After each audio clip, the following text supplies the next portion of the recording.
Hello everyone, Gammon here. So, the first thing I should mention is that there will be spoilers. Do not watch this until you finish the game. This is your spoiler warning. You've been warned. Now let's get started. So, Sekiro has many ways in which it tells its story. In my previous video, I talked about the themes of Sekiro and how they drive the story, and most of the information I used was delivered to the player verbally through dialogue or monologue. However, some of the stories in Sekiro are told without a single word being spoken, and are a lot more vague as a result. In other words, much like Dark Souls, these stories are left somewhat up for interpretation and guesswork, so there isn't really a single narrative that's correct. What I'm saying is just my own narrative, my own little patchwork and guesswork of things I see that lead me to think in a certain way. And I will be mentioning why I think that way so that everyone will be able to follow along. But I'm not discrediting or saying that your interpretation or that your story is in any way wrong. This is actually the beauty of telling a story this way. It lets the audience fill in the blanks, and everyone's going to fill them in a little bit differently, and that's really intended by the author. I really love this type of storytelling, and I really hope that even if you disagree with me, this video will make you think a little bit more about Sekiro and maybe come to your own conclusions.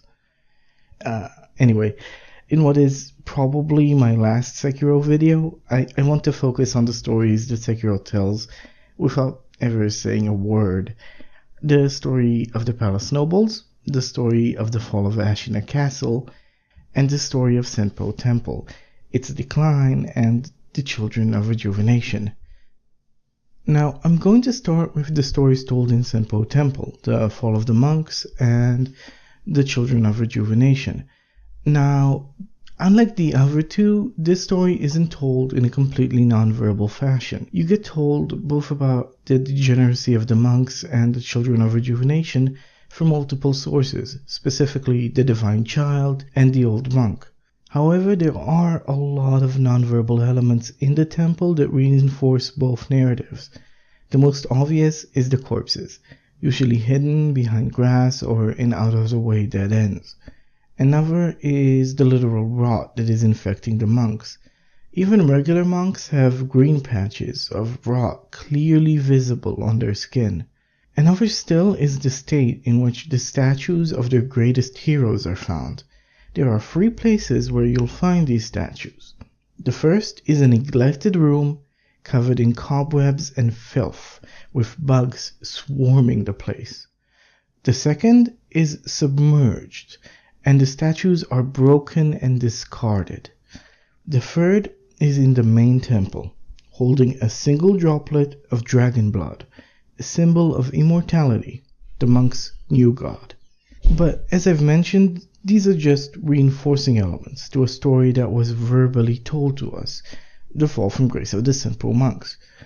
There is, however, one story that is told completely non-verbally, and that's how the Children of Immortality got to the temple. In order to reach Senpo Temple, you must first cross through a dark flooded cave infested with bandits, and you can tell they're bandits because they share the model of the bandits in Hirata Estate. These bandits are who delivered the Children of Immortality and their parents to the monks. That's what the cages are for, and that's why the corpses have their hands tied behind their backs. These people were bought by the monks for their experiments, and when they were no longer needed, they were thrown away. Some of them had children, and they were used for the monks' last and greatest experiment, the Children of Rejuvenation. That's how the children got to the temple, carried in cages through a dark cave, separated from their parents, and then taken care of by a large old monk until it was their time to become the test subjects. However, I think there was one exception, a child named Robert. I always wondered why the armored knight stood watch over the temple. Considering the purpose of his quest was to save his son, why is he even fighting us? Shouldn't he get to the top of the mountain with his son to seek immortality? And the answer to me is that he already has. He reached the top of the mountain went into the temple and asked the monks to save his son, and they agreed if he remained as their defender. And so, unlike all the other children who were separated from their parents by force, Robert was given to the monks by his father in an attempt to save his life. We already know how this story ends. After all, there is only one surviving child of rejuvenation. Now, the second story I want to talk about is the Siege of Ashina Castle. Okay, so story is probably an overstatement. Let's call it a battle plan instead. When you first reach Ashina Castle, it's easy to see how well defended it is. The ground floor is filled with soldiers, the interior is filled with samurai, and the rooftops are filled with Nightjar Ninja. This is its state before the Interior Ministry starts its attack. And as anyone who's played Sekiro can tell you, getting through that is a pain in the ass. The Ministry's plan has two stages. Now, the first stage is an attack executed by shinobi, and it's a stealth attack. On the ground floor, you'll be seeing red-masked shinobi stealthily and quietly removing soldiers from the ground floor, while at the same time, the purple boys are advancing on the bamboo bridge on the roof. The construction of the bamboo bridge should actually raise two questions. The first is how it got there, and the second is where are the Nightjar? Now, the first question is answered by diving into the moat. When you do, you'll find the purple boys must have done the same, because when you emerge, you'll see stacks of bamboo piled up in the water and on the ground. It seems clear that this is how the wood was secretly transported into the castle, and it's from this point that they started constructing the bridge. But how was nobody alerted? After all, the interior of the castle is still mostly calm. Nobody seems to know they're under attack other than the dying. The Nightjar are supposed to be swarming the roofs, only they're not. When you travel the roofs this time, you'll find no Nightjar. There are one or two you'll find dead, but most of them are still very much alive, on the other side of the castle. When you first see them, it seems really odd. Why did they all abandon their post? It's only when you find one Interior Ministry shinobi that the answer becomes clear and the plan of the ministry takes shape. The purple boys will dive below the moat and begin transporting bamboo. When they have enough, a single shinobi will get purposefully detected and lure the Nightjar away from their posts. While they are searching for him, work on the bridge will begin to prepare the attack on the interior of the castle, while also eliminating any Nightjar left behind, and the red masks will slowly weaken the defenses on the ground. Then comes the second and final part of their plan.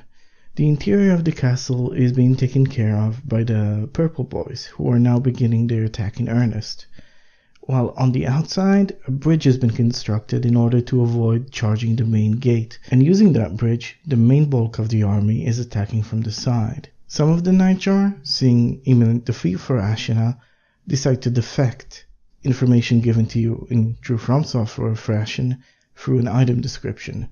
Now the soldiers on the ground floor are defending the bridge and trying to form a countercharge. However, as they're doing this, the shinobi are setting the castle on fire. I love the attention to detail that was put into the fall of Ashina Castle, from the construction of the bamboo bridge to distracting the Nightjar, to even showing how the red masks use stealth so as not to alert the castle. This care and attention put into the world is something that really distinguishes FromSoft.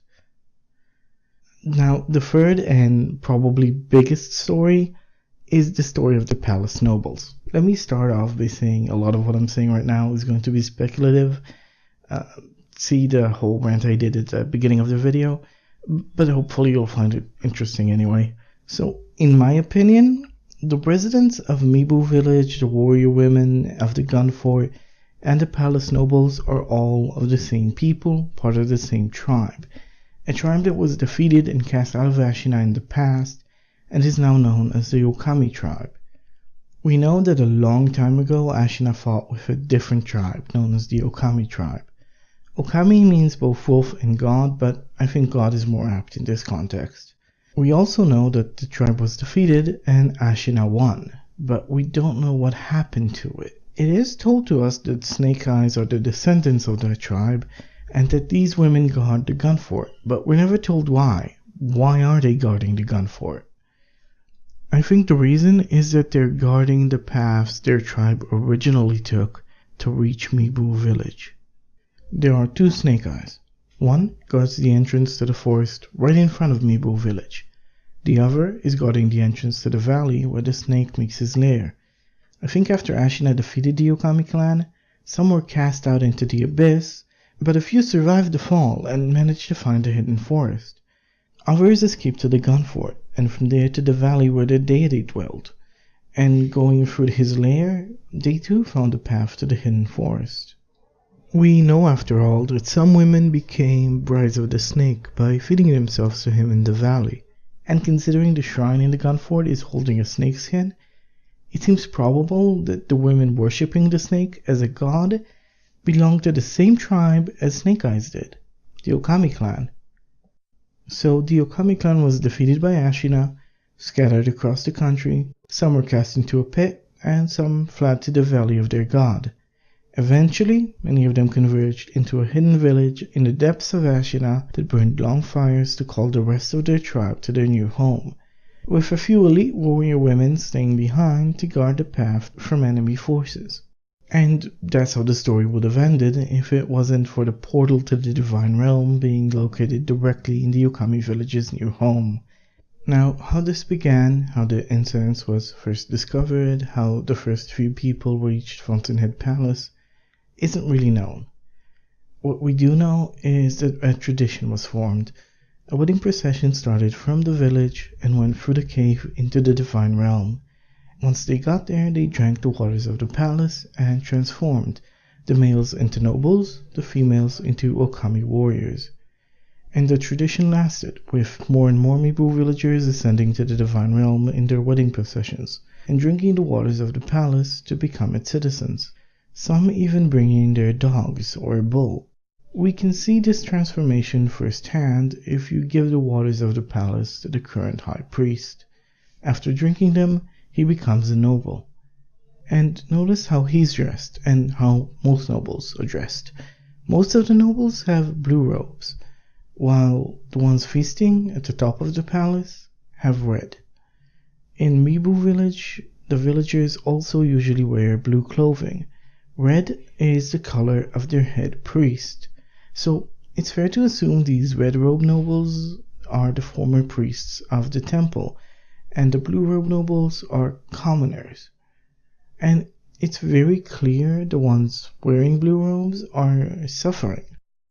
The first one you see is walking in a pool of his own blood, and they're all ancient. So ancient they barely have the strength to play the flute.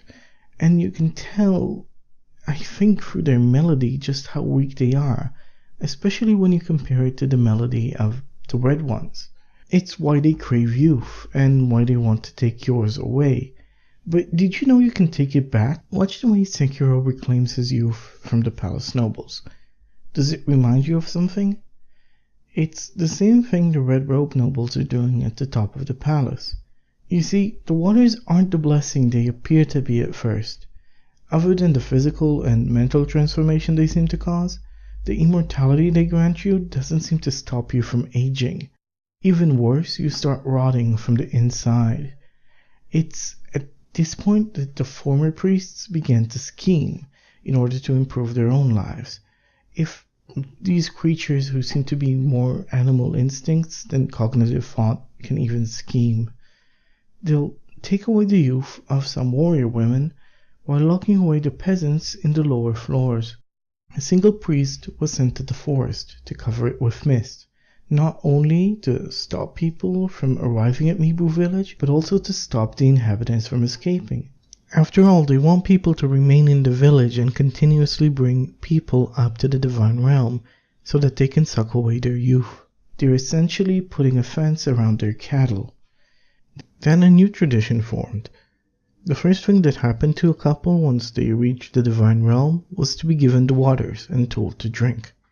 Then, once the mental and physical transformation happened, the men were driven down to suffer and starve for all eternity, and the women were used either as guards, or to feed the nobles. They even made a man feed a fish for all of eternity just to make sure that the fish will guard the path leading to them. This would explain why if you continuously feed the fish, he says, in moderation, master must not get fat. It sounds like a direction given to him by somebody superior. And why must master not get fat? Because if he does, he won't be able to guard the hole leading to the palace nobles.